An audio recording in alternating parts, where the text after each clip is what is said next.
नमस्कार दोस्तों, जन मुद्दों की बात धर्मराज के साथ मेरे शो में आप सबका स्वागत है। आज हम बैठे हुए हैं डॉक्टर अखिलेश रोशन जी के साथ, जो जवाहरलाल नेहरू विश्वविद्यालय से समाजशास्त्र से इन्होंने पीएचडी किया। यहाँ के बहुत ही ब्राइट स्कॉलर में से एक माने जाते हैं और फिलहाल असिस्टेंट प्रोफेसर की नौकरी के साथ साथ यूपीएससी के एस्पिरेंट्स के लिए मेंटरिंग का काम करते हैं। समाजशास्त्र विषय के लिए मेंस की कॉपी चेक करते हैं और छात्रों को बताते हैं कि कैसे उनकी तैयारी अच्छे से हो सकेगी। पूरे भारत के राजधानी दिल्ली में एक मुद्दे ने पूरी व्यवस्था को चुनौती दे दी है। ओल्ड राजेंद्र नगर के बेसमेंट में 3 यूपीएससी एस्पिरेंट का पानी में डूबकर मर जाना, ये यूँ कहें कि बेसमेंट में मर जाना एक सवालिया निशान खड़ा करता है कि दिल्ली में जो कोचिंग यानी यूपीएससी का हब माने जाने वाले इलाके हैं, जहां पर सबसे प्रतिभाशाली छात्र भारत के सबसे मुश्किल माने जाने वाली परीक्षा की तैयारी करते हैं, उनके साथ खुद ही प्रशासनिक अनदेखी हो रही है और जिसके कारण 3 छात्र मौत के मुंह में चले गए। अखिलेश जी, मैं सीधे सीधे आपसे पूछना चाहूँगा कि भारत में यूपीएससी को लेके एक बहुत ही पागलपन है, क्रेज़ है, क्यों है ऐसा? जैसा कि मैं आपको बता देना चाहता हूँ कि मेरे फादर भी पुलिस सेवा में रहे हैं और हमें भी इंस्पिरेशन हमेशा मिलती रही कि पुलिस विभाग में ही जाना है या फिर आईएएस आईपीएस की तैयारी करनी है और बड़े पदों पर जाना है, देश की सेवा करना है।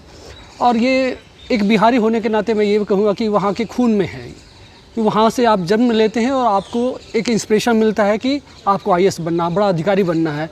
और पूरे समाज की सेवा करना है। तो ये इंस्पिरेशन आपको एक पावर के तौर पे कहें या आप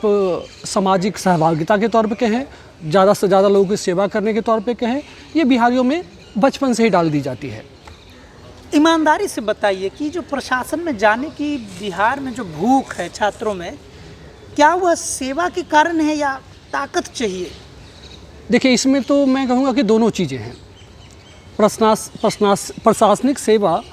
में एक तो पावर मिलता है आपको कि आप ज़्यादा से ज़्यादा लोगों तक कनेक्ट हो सकते हैं और अपनी क्रिएटिविटी को भी असर्ट कर सकते हैं। आपके पास इतनी सुविधाएं दे दी जाती है कि आप ज़्यादा से ज़्यादा प्रॉब्लम को भी एड्रेस कर सके और ज़्यादा से ज़्यादा लोगों के लिए बीच में जा सके। एक आपको प्रॉपर प्लेटफॉर्म मिलता है जिसकी वजह से ज़्यादा लोग उसकी तरफ आकर्षित होते हैं। और ये एक ऐसा जॉब है कि आप माने तो इंडिया का सबसे हाईएस्ट लेवल का जॉब है ये, जिसके थ्रू आप सेक्रेटरी बनते हैं, आप किसी मंत्री के पीए बनते हैं या फिर वॉटएवर, मतलब आपको पॉलिसी मेकिंग में आपका रोल होता है। या फिर आप कहें तो कि बड़े बड़े जैसे पोस्ट पे होते हैं डीआईजी, आईजी, या फिर किसी डिस्ट्रिक्ट के मालिक होते हैं, आप डीएम होते हैं, कलेक्टर होते हैं। तो ये आपको एक इंकरेजमेंट देता है कि आपको एक देश सेवा का मौका मिला है, तो आप अपनी क्रिएटिविटी को उस एरिया में लगाएंगे और अपने देश का निर्माण करेंगे, आर्थिक विकास करेंगे या फिर लोगों के बीच का जैसे गरीबी उन्मूलन का कार्यक्रम होता है या कोई भी जैसे एजुकेशन के सेक्टर में हो गया, हेल्थ के सेक्टर में, आप अच्छे जिस फील्ड में आपका इंटरेस्ट है उस फील्ड में अच्छा काम करके दिखाएंगे। एक ये आपको मिलता है इंस्पिरेशन उससे। दिल्ली के ओल्ड राजेंद्र नगर के बेसमेंट में यूपीएससी तैयारी करने वाले छात्र यानी नौजवान छात्र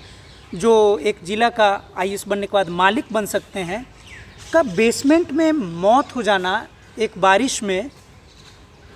ये विश्वसनीय नहीं लग रहा है। पेपर में पढ़ के बहुत सारे मेरे मित्रों ने कहा है कि कुछ और बात हो सकती है, बेसमेंट में ऐसा कैसे हो सकता है, वो कोई बच्चे नहीं है कि बारिश होगी तो डूब जाएंगे, उन्हें पता नहीं चलेगा। क्या है माजरा, क्या लगता है आपको? जैसा कि मैं पहले आपको बता दूं कि सिर्फ राजेंद्र नगर और या करोल बाग या फिर मुखर्जी नगर या फिर पटेल नगर ही ये कोचिंग का हब नहीं है, और भी छोटे छोटे कोचिंग आसपास के इलाकों में भी हैं। बट मैं बेसिकली कहूँ कि बड़े बड़े कोचिंग सेंटर वो आपके राजेंद्र नगर, करोल बाग के एरिया में ही हैं और वहाँ पे मैक्सिमम कोचिंग का बेसमेंट, जहाँ की कमर्शियल एक्टिविटी को अलाउ नहीं किया है गवर्नमेंट ने, फिर भी वो चल रही है लीगल तरीके से या किसी के सपोर्ट से, सहयोग से, या जैसे भी पैसे के दम पे चल रही है, या फिर आपने एमसीडी को पैसा खिलाया या गवर्नमेंट को पैसा खिलाया या पार्षद को पैसा खिलाया, जिसकी वजह से आपको परमिशन मिल गया और आप वहाँ पे कोचिंग चला रहे हैं। आप जब जानते हैं कि हमारे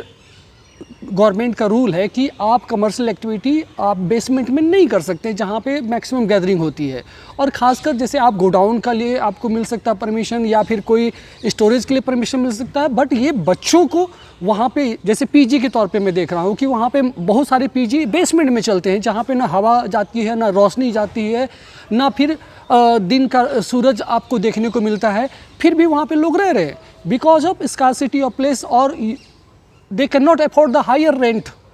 इन दैट एरिया ऑल्सो। बट लोगों को तैयारी करनी होती है, तो लोग किसी तरह से रह के अपना जीवन यापन वहाँ पे कर रहे हैं और तैयारी कर रहे हैं। वो चाहे और इसमें मैं कहूँगा कि बड़े बड़े ऑफिसर के बेटे जैसे आते हैं तो उनको तो पैसे अपना मिल गया, तो वो अपने बड़े फ्लैट ले लिया और 2-4 मिल के रह रहे, और उनके साथ सारी सुविधाएं मिलती है, तो उनका कभी ध्यान इस ओर गया भी नहीं। और जो छोटे तबके के लोग होते हैं, जो तैयारी करके आते हैं, जो अपनी ज़मीन बेच के आते हैं, जो अपने फादर का इनकम से ही पूरा फैमिली के पूरे आप कहें इनकम का मैक्सिमम पार्ट उनको दे दिया जाता है तैयारी करने के लिए, कल मेरा बेटा बड़ा होगा और तैयारी करेगा और वो बनेगा तो मेरी पूरी फैमिली की दिक्कतें सॉल्व हो जाएगी। इस आशा के साथ लोग वहाँ पे लोग आते हैं, लेकिन उनके लाइफ से जो खिलवाड़ किया जा रहा है, आपको बेसमेंट में आपको एक जब आप पैसे लेते हैं कोचिंग के तौर पे, तो आपको सुविधा भी उसी तौर पे देना चाहिए। आप 2-2 लाख रुपए चार्ज कर रहे हो और बच्चों को सुविधा के नाम पे बेसमेंट में क्लासेस चल रही हैं, वहाँ पे लाइट नहीं है, वहाँ पे प्रॉपर आप बोले तो वेंटिलेशन नहीं है, और बिना, और जैसे कि ये घटना होने का सबसे मुख्य वजह है कि वहाँ पे बायोमेट्रिक का प्रेजेंस होना। अब आप सोचिए कि बायोमेट्रिक यदि लाइट रहेगी तभी चलेगा, और यदि बरसात का पानी अचानक यदि बेसमेंट में चला जाए तो वो सारी लाइटें बंद हो जाएगी, या शॉर्ट सर्किट हो जाएगा, या किसी वजह से वो काम करना बंद कर देगी, और उस वजह से भी बच्चे ट्रैप हो गए होंगे, मेरा ऐसा मानना है। और ये बहुत सारे बेसमेंट में है लगा हुआ कि आपके यहाँ बायोमेट्रिक है और उसके बिना एंट्री एग्जिट अलाउड ही नहीं है, तो हो सकता है ये भी वजह रही होगी कि अचानक वो बायोमेट्रिक फेल हो गया होगा, बच्चे ट्रैप हो गए होंगे, और हो सकता है इनकी संख्या भी ज़्यादा हो सकती है, क्योंकि और भी बताया गया था कि उस दौरान 3 बच्चे तो उनकी मृत्यु हो गई अच्छा उसी समय, और कुछ लोग को हॉस्पिटल भी ले जाया गया है। तो अभी तक एग्जैक्ट फिगर भी नहीं आया कि कितने बच्चे मरे हैं, उसके लिए लोग प्रदर्शन कर रहे हैं कि उनका नंबर बताया जाए, एग्जैक्ट नंबर, और उनको मुआवजा दिया जाए। तो कोचिंग वाले इस चीज़ को भी छुपा रहे हैं। दिल्ली में जितने बड़े बड़े कोचिंग चलते हैं, कुछ शिक्षक तो सुपरस्टार हैं कोचिंग की दुनिया के। डॉक्टर विकास दिव्यकीर्ति जैसे सेलिब्रिटी टीचर के भी क्लासेस बेसमेंट में चल रहे थे, और उनका बेसमेंट भी सील किया गया। उसके बाद से छात्रों और टीचरों के बीच में और कोचिंग मालिकों के बीच में एक आमने सामने जैसी स्थिति फ़िलहाल बनी हुई है। लेकिन मेरा सवाल, चूँकि आप खुद यूपीएससी एस्पिरेंट रह चुके हैं, आपसे भी है कि ये बच्चे जो मैच्योर हैं, जो एक जिला का मालिक होने का ख्वाब रखते हैं, बड़े अफसर बनेंगे, ख्वाब भी रखते हैं, बनते भी हैं, क्या इनको भी अपनी सुरक्षा से जुड़ी बातें समझ में नहीं आती हैं कि कम से कम बेसमेंट में जहां वेंटिलेशन नहीं है, कोचिंग में ज़्यादा उनसे पैसा लिया जा रहा है, तो अपने हक की लड़ाई कर सकें? जहां एक तरफ ये आईएएस बनेंगे और दूसरों को हक दिलाने की बात करेंगे, और खुद अपने हक के लिए नहीं लड़ पा रहे हैं, नतीजतन 3 निर्दोष और ब्राइट स्टूडेंट्स की मौत हो गई। किसको आप जिम्मेदार मानेंगे इस मामले में? सबसे पहले तो मैं इसके लिए जिम्मेदार मानूंगा कोचिंग वाले को। क्यों? क्योंकि आप जब एडमिशन लेते हैं तो आपको दिखाया था बड़ी बड़ी बिल्डिंगें पहले कि ये हमारे क्लासरूम का ये स्ट्रक्चर है, हमारे यहाँ ये सुविधा है, एसी है, फुल्ली एसी है, एग्जिट एंट्री सब आपको दिखाया था, चकाचौंध दुनिया भर का दिखाया था। When you reach there then you realise करें ये तो छलावा हमारे साथ हो रहा है। क्लासेज आज यहाँ हो रही है, कहीं बेसमेंट में हो रही है, कहीं ओपन एरिया में हो रही है। आपको एक क्लास का अरेंजमेंट के नाम पे आपको शुरू में सब जवाब दिखाया जाता है बेसिकली, और ये मोस्ट ऑफ द कोचिंग वाले कर रहे हैं वहाँ पे। ऐसा नहीं कि किसी एक कोचिंग वाले का ये फेनोमेना है, यहाँ पे सारे कोचिंग वाले का सिमिलर फंक्शन है कि वो पहले आपको बताएं कि हमारे यहाँ ये सुविधा है, आपको मेंटर अलग से मिलेगा, आपको ये चीज़ अलग से मिलेगा, वो चीज़ अलग से मिलेगा। When you pay the money entire thing gets change when you reach there. तो कहने का सेंस यही है कि इसमें तो पहले मैं कोचिंग वर्ल्ड वाले को ही मानूंगा कि गलती उनकी है। आप यदि पैसे किसी से ले रहे हो तो सर्विस के नाम पे आपको सुविधा भी देनी पड़ेगी। आप कम से कम जो आपने प्रॉमिस किया है, जो आपने प्रचार में दिखाया, यस छात्र आपके हिसाब से प्रचार देख कर यस प्रचार देख के आते हैं मोस्टली। आप जब देखते हैं कि मोस्टली जब दिल्ली आते हैं तो बहुत लोगों का पहली बार विजिट होता है दिल्ली, और कोचिंग के नाम पे ही उनको कभी मौका मिलता है देखने का दिल्ली। उसी दौरान वो यहाँ आते हैं और तब उनको पता चलता है कि यहाँ पे तो सुविधा ही नहीं है, यहाँ पे हमसे जो कहा गया, प्रॉमिस किया गया, वो यहाँ पे है ही नहीं अवेलेबल रिसोर्सेज। बट आपको जब तैयारी करनी होती है तो आप जैसे अच्छे अच्छे टीचर हैं, इनका नाम है पूरी दुनिया में, पूरा कोचिंग वर्ल्ड में, तो then you think that okay sometimes I can manage for this, तो ठीक है कुछ दिन तक हम मतलब सेक्रीफाइस कर लेते हैं, सेक्रीफाइस के लिए तैयार हो जाते हैं बेसिकली आप कहें तो, ठीक है। अभी आम आदमी पार्टी और भाजपा के बीच में कांग्रेस कहीं पीछे से डिबेट है, क्योंकि यूपीएससी एस्पिरेंट्स जो राजेंद्र नगर में प्रदर्शन कर रहे थे, उनकी ख्वाहिश थी कि राहुल गांधी छात्रों से मिले, उनकी समस्या को सुने। यह भी हास्यास्पद है कि भारत के प्रधानमंत्री का नाम श्री नरेंद्र मोदी है, लेकिन यूपीएससी के एस्पिरेंट भी चाहते हैं कि राहुल गांधी हमारी बातों को सुने। उन्हें शायद नरेंद्र मोदी जी से कोई उम्मीद नहीं है। बहरहाल आम आदमी पार्टी और भाजपा के बीच में मामला आमने सामने है। दोनों पार्टी एक दूसरे को दोष दे रही है, जबकि एमसीडी में बहुत पिछले चुनाव में दबदबा पूरी तरीके से भाजपा का था, अब मिला जुला है। अधिकतर बड़े पदों पर आम आदमी पार्टी का है और कुछ पदों पर भाजपा का भी है। आपको क्या लगता है कि एमसीडी का इसमें कितनी भूमिका हो सकती है नगर निगम की? जैसा कि पहले आपने बोला कि वहाँ के बच्चे राहुल गांधी को आने का रिक्वेस्ट कर रहे हैं, हाँ। क्योंकि आपको ही पता है कि हमारे देश के प्रधानमंत्री जब हम मणिपुर जल रहा था, आज से अभी तक हमारे ख्याल से 1.5 साल हो चुके हैं, इलेक्शन में वो पूरा बिजी रहे, वो सारी चीज़ों में बिजी रहे, लेकिन अपने देश के अंदर जो भी गतिविधियां चल रही है, मणिपुर का जो हाल चल रहा है, अभी भी मणिपुर में जो स्थिति है वो हास्यास्पद है बीजेपी के लिए कि आप रसिया चले जाते हो विजिट के लिए कहीं, और यूक्रेन आपने प्रॉमिस कर रखा है कि वहाँ मैं जाकर विजिट करूँगा, वहाँ वार रुकवा दूंगा, बट आपके देश में ऐसी स्थिति उत्पन्न हो गई है। अब जब दिल्ली में ये स्थिति है जहाँ पे सेंट्रल गवर्नमेंट पूरी मशीनरी के साथ यहाँ पे आप इस्टेब्लिश्ड हो, और एमसीडी में भी आपका खासा दबदबा है। इवन कि आपके सांसद, पूर्व सांसद बोले थे गौतम गंभीर का भी आवास जस्ट कोचिंग के पीछे ही है, वहीं उसी एरिया में ही है। वहाँ के सांसद रहते हुए भी कभी उन्होंने उस एरिया का सुध नहीं लिया, जिसकी वजह से ये स्थिति उत्पन्न हुई है कि आज एमसीडी एक्टिव नहीं है वहाँ पे पूरी तरह से, और इलीगल इंक्रोचमेंट के नाम पे बेसमेंट में क्लासेस चल रही हैं और पीजी चल रही हैं, लाइब्रेरी चल रही हैं, और वहाँ गली मोहल्ले में आप देखेंगे इस तरह से हर एक जगह पे, हर एक कोने पे आप देखेंगे एक लाइब्रेरी खुली हुई है जहाँ पर ना सुविधा है, ना जहाँ पर ना फायर सेफ्टी का कोई इशू है, ना वाटर निकलने का कोई प्रोविज़न है। यदि कुछ अचानक चीज़ें हो जाए, भूकंप आ जाए, तो वहाँ तो बच्चे ऐसे ही दब जाएंगे। ये तो कम से कम बाढ़ था तो कम से कम लोग अवेयर हो कि अच्छा बाढ़ की बात है, लेकिन अचानक यदि भूकंप आ जाए तो कितने बच्चे वहाँ दब के मर जाएंगे और पता भी नहीं चलेगा कितने लोग थे यहाँ पे। तो मेरा कहने का मतलब इसमें सबसे बड़ा रोल है एमसीडी का, जिसमें आम आदमी पार्टी और बीजेपी दोनों अभी मिलीजुली तरीके से चला रहे हैं एमसीडी को, बट मोस्टली इसमें बीजेपी का दबदबा है, जो कि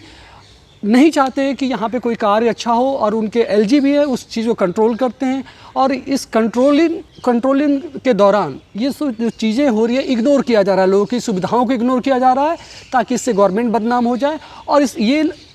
एक दूसरे पे कटाक्षेप होता जा रहा है, और जिसमें आम आदमी का नुकसान हो रहा है इसमें, और उसका नतीजा है कि ये 3 बच्चे की मौत हुई है। और एमसीडी का बात करें तो आप देखिए दिल्ली के पूरे एरिया में आप देखिए थोड़ी सी बारिश होती है पूरे जल जमाव हो जाता है हर जगह। बहुत 2-3 साल पहले की बात है कि बस में बच्चे फंस के मर गए थे आपका कश्मीरी गेट के आसपास का पुल के इलाके में हल्की सी बारिश के दौरान। तो यहाँ पे ये आम बात है, और ये अब जब आपका सीवर का पानी और ये फिर वर्षा का पानी एक साथ जब आपके बेसमेंट में जाएगा तो वहाँ निकलने के लिए आपके पास कोई ऑप्शन नहीं है, क्योंकि लाइटें कट जाएंगी, आपके पास रास्ता दिखाई नहीं देगा, या फिर कोई अदर एग्जिट का प्रोविज़न नहीं है। तो इस दौरान आप क्या कर सकते हैं? तो अल्टीमेटली मैं कहूँगा कि इसमें जो भी एजेंसी हैं जो कि इन चीज़ों को आपके प्रोविज़न में है कि आप इनको अलाउ करते हो कि कमर्शियल एक्टिविटी करनी है, यहाँ पे कोचिंग चलेगा, यहाँ पे या गोडाउन चलेगा, तो who allow this kind of work. तो इसमें सबसे मेन रिस्पॉन्सिबल तो जो इस चीज़ को अलाउ कर रहे हैं वो होंगे, मेरा मानना ऐसा है। आपको क्या लगता है सॉल्यूशन क्या है इसका? सॉल्यूशन यही है कि आपको चीज़ों को पहले ऑब्जर्व करना पड़ेगा कि यहाँ पे क्या सुविधाएं हो सकती है, और आप जब सर्विस के नाम पे या टैक्स वसूल रहे हो तो आपको पब्लिक के बारे में भी सोचना पड़ेगा कि मैं उनसे टैक्स वसूल रहा हूँ तो उनकी सुविधाओं का भी ख्याल रखना पड़ेगा। यदि कोचिंग वर्ल्ड यहाँ पे बेसमेंट में कोचिंग चला रहा है तो किसके परमिशन की वजह से चला रहा है, इसमें कौन से लोग इन्वॉल्व हैं कि इनको अलाउ किया है, वो पैसे के दम पे चला रहे हैं, पावर के दम पे चला रहे हैं या पॉलिटिकल सपोर्ट के दम पे चला रहे हैं। यहाँ पे इसकी जांच करनी चाहिए और इन पे एक सख्त कार्रवाई करनी चाहिए। और जितनी जांच कौन करेगा? जहाँ पे विकास दिव्य कीर्ति जैसे पूर्व आईएएस अभी शिक्षक बने हुए हैं, खुद वो, ये कोई छोटे लोग नहीं है जो कोचिंग चलाते हैं। यहाँ पे खरबों रुपए का टर्नओवर है, एनुअल टर्नओवर है इनका। मुझे तो लगता है कि शिक्षा जगत में यूपीएससी में सीटें लिमिटेड होती हैं, लाखों लोग तैयारी करते हैं, मात्र कुछ हज़ार ही लोग क्वालिफाई करते हैं हर साल। एक बहुत बड़ा लॉट दूसरे फील्ड में भी जाता है। इन्हीं में से जो टॉप क्लास के आईएएस बनते हैं, आईएफएस बनते हैं, आईपीएस बनते हैं, वो सभी लोग तो इसी रास्ते से गुजर रहे हैं। आखिर कौन ऐसा है जो अपने दिनों को भूल जाता है? कोई आईएएस बना है, कोई राजेंद्र नगर में पढ़ा, कोई करोल बाग में, कोई मुखर्जी नगर में, कोई आईपीएस बना, क्या वो इतनी जल्दी वे अपने दिन भूल जाते हैं क्या? आईएएस आईपीएस जो सिस्टम में है, जो आज सेक्रेटरी हैं, जो मिनिस्टर के साथ हैं, उनकी संलिप्तता, उनके बारे में वो अपने पिछले दिन कैसे भूल जाते हैं, अपना पिछला संघर्ष कैसे भूल जाते हैं? जैसा कि मैं आपको बताना चाहता हूँ कि मैं एक सोशियोलॉजिस्ट हूँ और सोशियोलॉजिस्ट के नाते मेरा ये फ़र्ज़ होता है कि मैं अपने स्टूडेंट को, अपने बच्चे को बताऊँ कि चीज़ सही क्या है, गलत क्या है। और जब आप कोचिंग वर्ल्ड की बात करते हैं, वहाँ पे जैसे आपने नाम लिया दिव्य कीर्ति सर और का, भी बड़े लोग हैं, और भी बड़े लोग हैं, those who are teaching there, what they are teaching their student, आप क्या उनको सिखा रहे हो? जब खुद ही आप प्रैक्टिस में नहीं कर रहे हो तो आपके बच्चे को क्या सिखाओगे आप? यदि वो फ्यूचर में बन भी जाते हैं तो वो क्या सीखेंगे आपसे? कि आप एक इलीगल तरीके से बेसमेंट में कोचिंग चला रहे हो और पैसे कमा रहे हो। और ठीक है, हमारा भविष्य तो बन रहा है, किसी तरीके से हम तैयारी करके, मेहनत करके, अपने दम पे वो कष्ट सह के कर लेंगे, लेकिन हम लर्निंग आखिर में क्या वहाँ से ले रहे हैं as a human being first of all. तो मेरा कहने का मतलब, इसमें सारे टीचर जो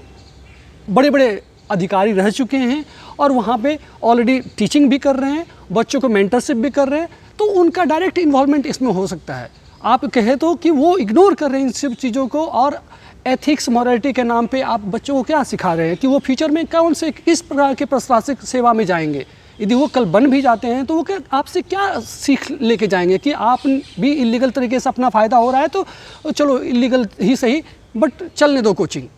बेसमेंट में ही चलने दो, भले छात्र मरते रहे।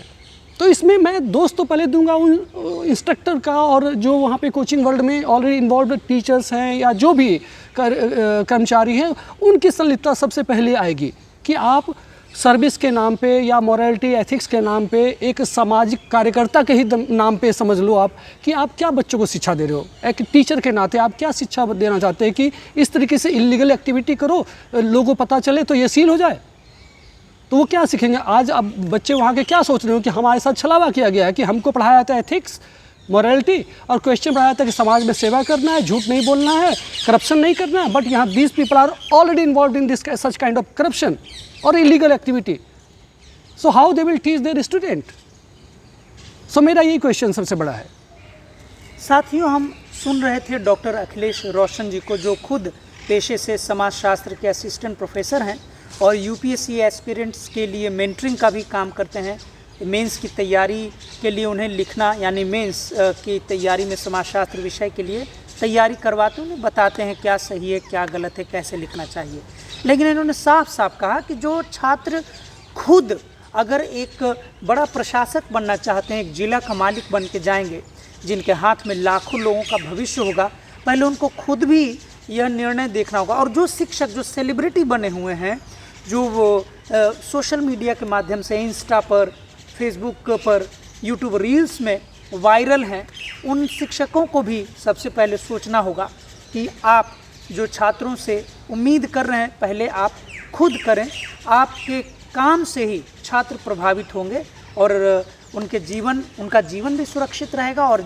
भारत का भविष्य भी आगे बढ़ेगा। लेकिन सबसे दुखद बात है कि तमाम प्रसंगों में, जैसा कि अखिलेश जी ने बताया, कि बेसमेंट में अगर क्लासेस चल रहे हैं पूरे दिल्ली के बड़े बड़े कोचिंग में, तो यह बिना सरकारी यानी नगर निगम के मिली भगत के या इग्नोरेंस के कारण, इग्नोर करना भी एक प्रकार से मिली भगत है, क्योंकि जहाँ से कॉमर्शियल बेनिफिट है, पैसे की बात है, वो कोई अनदेखी की बात नहीं हो सकती है। इन्होंने यह भी कहा कि छात्रों को सब्ज़ बाग दिखाया जाता है, उन्हें बड़े बड़े प्रचार प्रसार दिखा करके और उनकी मजबूरी का फ़ायदा उठाकर उनको बेसमेंट में, लाइब्रेरी बेसमेंट में, पीजी में रहने को मजबूर किया जाता है। छात्र मजबूरी में उनकी बातें मान लेते हैं और तैयारी करने चले जाते हैं, करने लगते हैं, यही सोचकर कि अगर वे IAS बन जाएंगे तो उनके दिन फिर जाएंगे, अच्छे दिन आ जाएंगे। फिलहाल अच्छे दिन के नाम पर पूरे देश के भविष्य के साथ खिलवाड़ हो रहा है। दिल्ली की कोचिंग की दुनिया ऐसे ही अच्छे दिनों के नाम पर छात्रों का शोषण कर रही है और नतीजतन 3 प्रतिभाशाली छात्रों का दुखद मौत भी हो गया है। मैं आप सब की तरफ से अखिलेश जी को धन्यवाद कहता हूं कि इन्होंने बड़ी बेबाकी से कोचिंग की दुनिया के भीतर में क्या चल रहा है उस पर इन्होंने बात रखी और हमें समझाया, बताया कि आखिर लूप होल्स क्या है, कहाँ गलती है और उसमें सुधार कैसे किया जा सकता है। आप इस वीडियो को न केवल देखिए बल्कि इसे सब्सक्राइब भी कीजिए, लाइक कीजिए और शेयर करना मत भूलिए, क्योंकि छात्रों का भविष्य भारत के भविष्य का ही पर्याय है। हम आपसे फिर मिलेंगे अगले मुद्दे पर, तब तक के लिए शुक्रिया, धन्यवाद। Thank you.